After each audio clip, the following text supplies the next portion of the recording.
W.B. Yeats, The Celtic Twilight. Mortal help.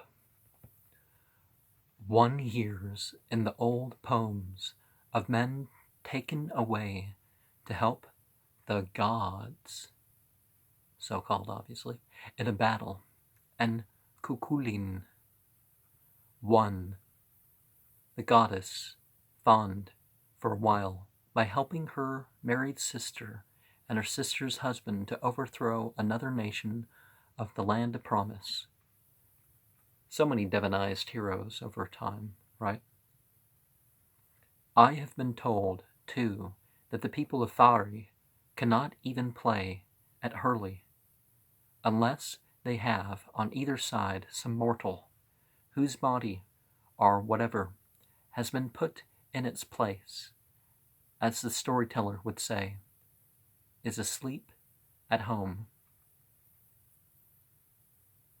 Well, people can certainly choose to become the physical manifestation of the will of the spirits.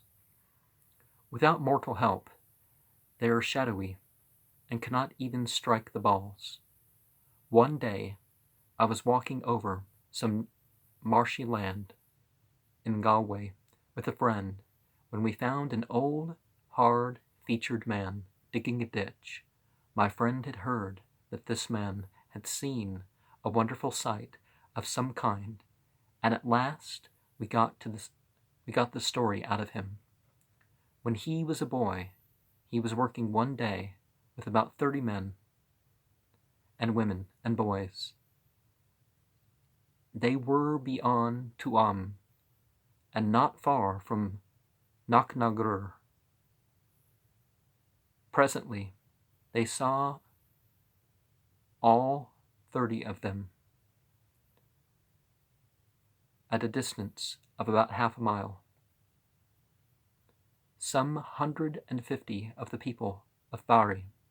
There were 2 of them, he said, in dark clothes like people of our own time, who stood about 100 yards from one another, but the others wore clothes of all colors, bracket or checkered, and some with red waistcoats.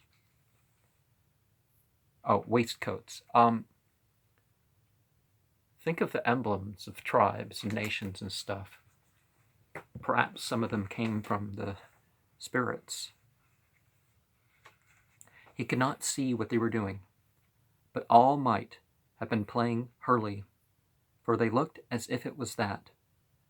Sometimes they would vanish, and he would almost swear they came back out of their bodies. Of the 2 men, they came back out of the bodies with the 2 men, of the 2 men in dark clothes. These 2 men were the size of living men, but others were small. He saw them for about half an hour.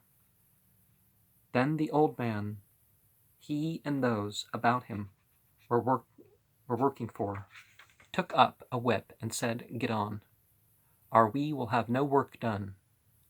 I asked if he saw the Faris too. Oh yes, but he did not want work. He was paying wages for, to be neglected. He made everybody work so hard that nobody saw what happened to the Faris. 1902.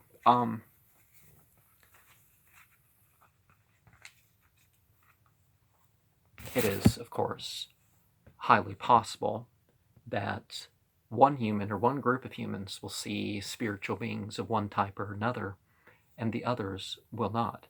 And sometimes everybody sees it, and I guess in that case that was one of those things. And